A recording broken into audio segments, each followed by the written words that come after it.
This is the Moshpit Backstage podcast for punk, metal and rock interviews and segments.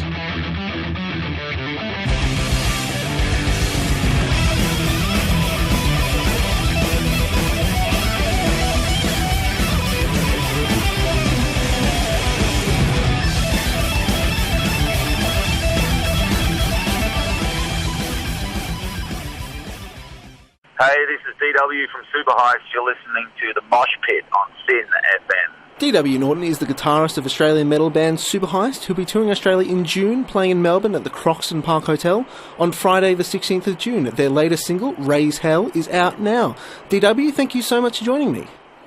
Thanks, Ben. Good to be here.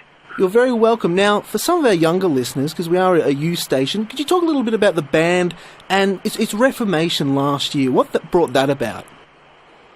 Yes, mate. Well, Superheist actually formed in 1993 in Melbourne, and we had a fair career spanning right through to 2003, 2004, where at that point we decided to take a spell for some time. Didn't realise it was going to be so long, but kind of life happens, and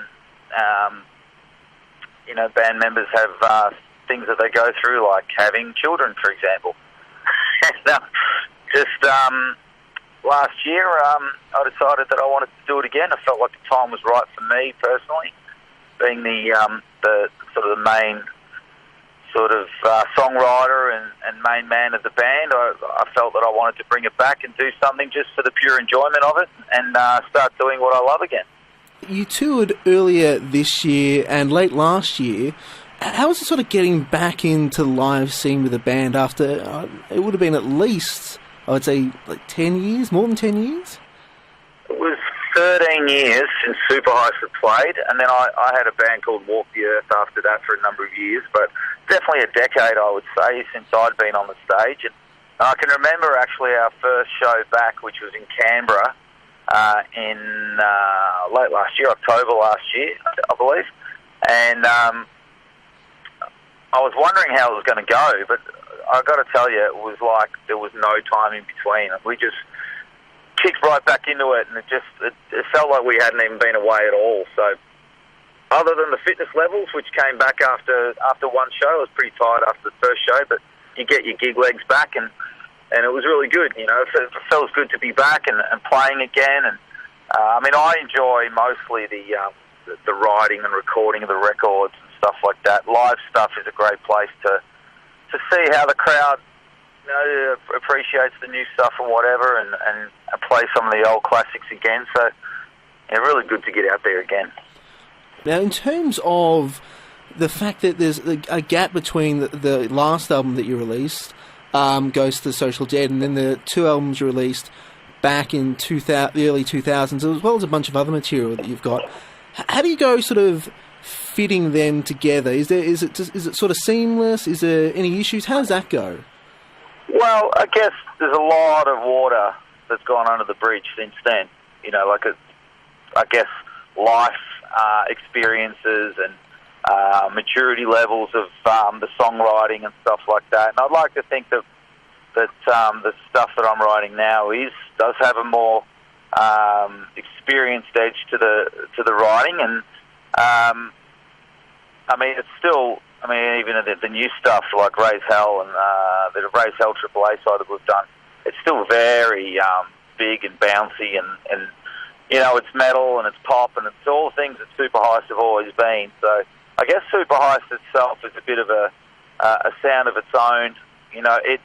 Me being the principal songwriter for all the years, it doesn't really change too much.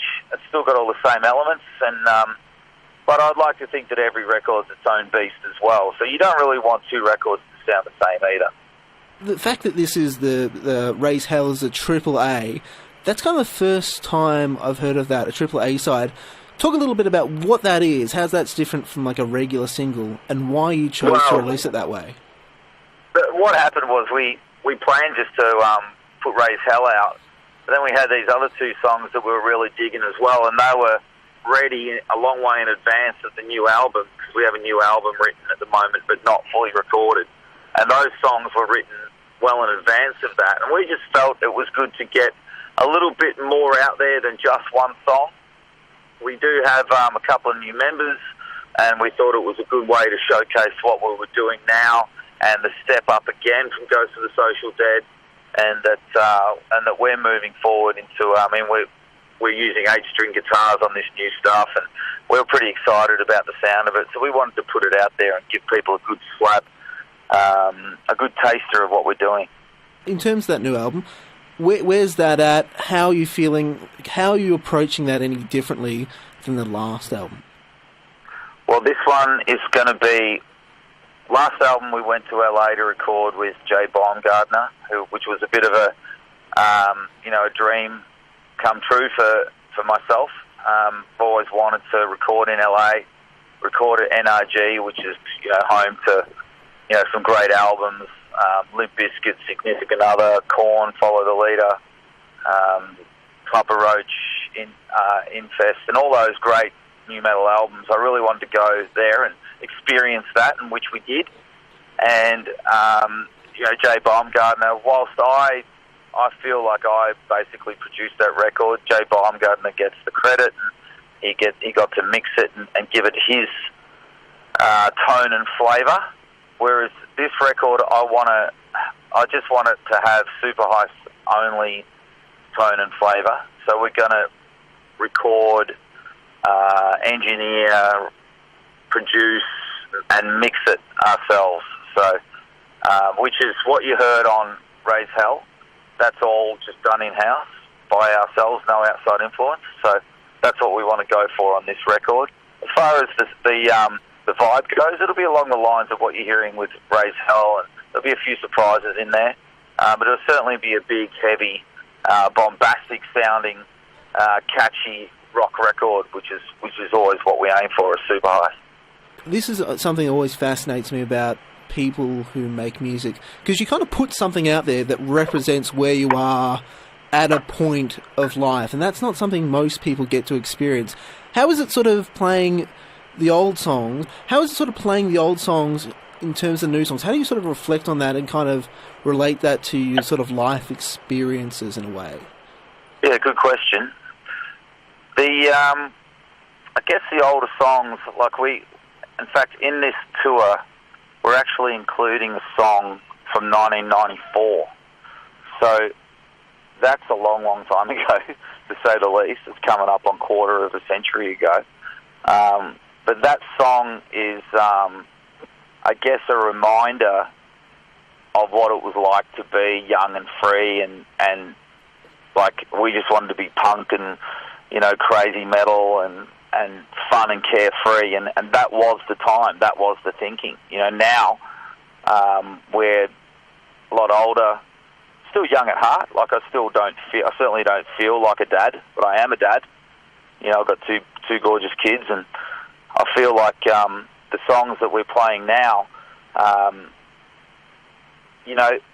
don't see like any direct difference in the attitude towards music, because I still want to play big fat sounding music and make it as exciting as possible. So, but it does make me think of those times when I play them, and I'm sure it does for the other guys. Even the guys that weren't in the band at the time, they were all fans of the band at the time, and it does bring back memories of the time, and not so much what the song was about at the time, because you're right around the emotions of what you're feeling at that moment, and you maybe don't feel that way again in 10 years' time or whatever. But you certainly remember the time, and you remember the faces of that time and what was going on around when you were playing that material. So it's interesting playing the stuff from as far back as 1994. We haven't done that for a long time. In fact, we haven't done that this century, which is kind of funny.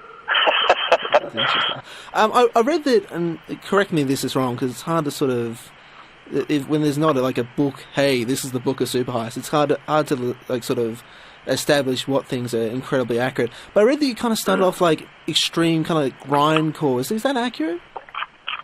I would say definite elements of that. If you're fans of Fear Factory, Damaged, that sort of music. That's what Superheist were like, but we certainly had the tinges that you hear even today. So a lot of melody, keyboards, big grooves. That was all evident in what we were doing. Our first demo came out on cassette tape. It was called Apocalypse. We'll be playing a song called Perfect World from that release on this tour. And yeah, it's pretty damn heavy.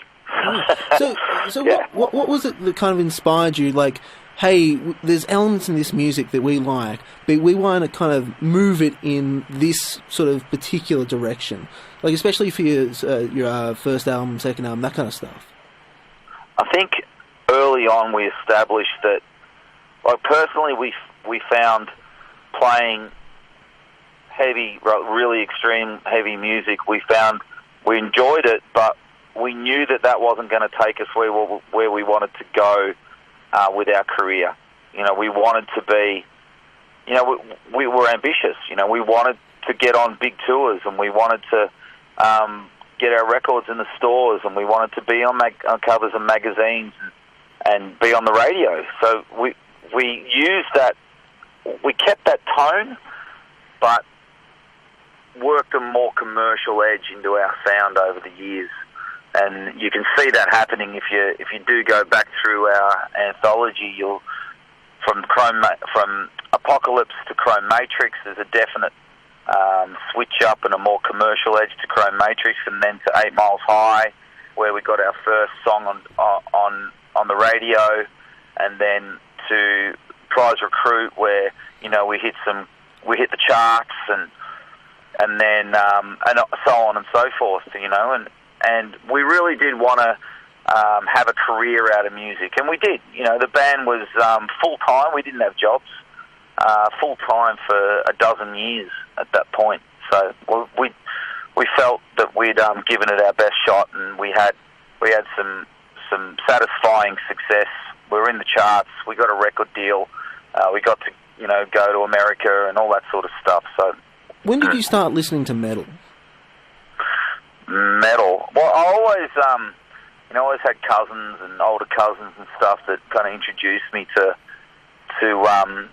more alternative or heavy music. I remember when I was about 7 or 8 years old, I snuck into my cousin's bedroom and listened to Nevermind the Bollocks by the Sex Pistols, and was completely blown away. And that kind of took me into, you know, I wanted to hear music that just wasn't like back then. You know, the biggest band was ABBA. You know, I didn't want to listen to ABBA. I preferred to listen to the Sex Pistols, even as a young kid. And then that was back. I was born in Scotland and lived in Scotland. When I moved to Australia, my cousins here, they were listening to bands like Rose Tattoo and the Angels, and so I started, you know, getting into that kind of music. Loud guitars was what I wanted to hear, and then it was, you know, obviously Led Zeppelin and Metallica were all there, but it wasn't until I heard Arise by Sepultura that I became a bona fide metalhead. That album changed my life and changed the direction that I wanted to take my music in. And from there I was introduced to, you know, all sorts of bands back in those days, like Carcass and Fear Factory, who were a huge influence on me personally, and had a lot of help from Dino Cazares from Fear Factory along our career. He's been a great mentor back in the day and a great supporter of the band. And so then I got into like Napalm Death and really entrenched myself in metal, like Pantera and all that. And then from there discovered bands like Faith No More and the Deftones, and all of that influenced the sound of Superheist along the way, as well as our own little piece that we added in as well. When did you first start playing the guitar? I started playing guitar when I was, I think, 14 or 15 years old. Again, you know, like hanging around my older cousins. They would jam in their garage, playing Led Zeppelin songs and whatnot, and Black Sabbath, and I used to sit in the corner and watch them, and, you know, convince my dad to to buy me a guitar. I got a Yamaha Pacifica as my first guitar, and just started teaching myself power chords, watching my cousins and stuff like that. And then I got one guitar lesson. That was it. I can't even remember what I learnt, but I only bothered with one lesson, and I've just been self-taught. And I kind of consider myself more as a songwriter than I do a guitarist. My interest is firmly in songwriting and production. I play piano, I can play drums and play all that sort of stuff, and all self-taught, just smash out tunes and make them sound as good as I can, and basically what you hear is Superheist. Awesome. Superheist will be touring Australia, playing in Melbourne at the Croxton Park Hotel on Friday the 16th of June. DW, thank you so much for joining me. It's been an absolute pleasure. Thanks, Ben. Good on you, man.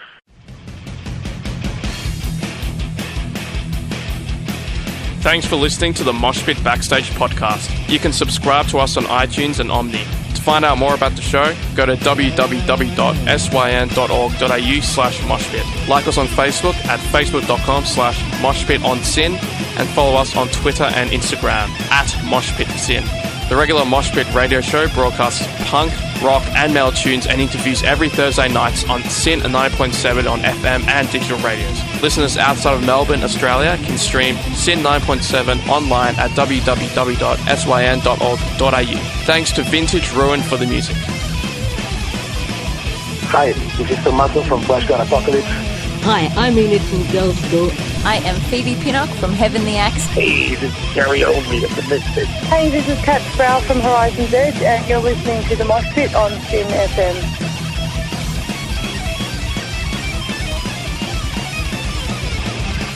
Hi, this is Einar from Leopard. Hi, I'm Virginia Lilly from the band Lily. This is Raul from 1349. Hey, what's up, everybody? This is Ali from Zebrahead. Hey, everybody, this is Charlie Benante with Anthrax, and you are listening to the Moshpit on SYN.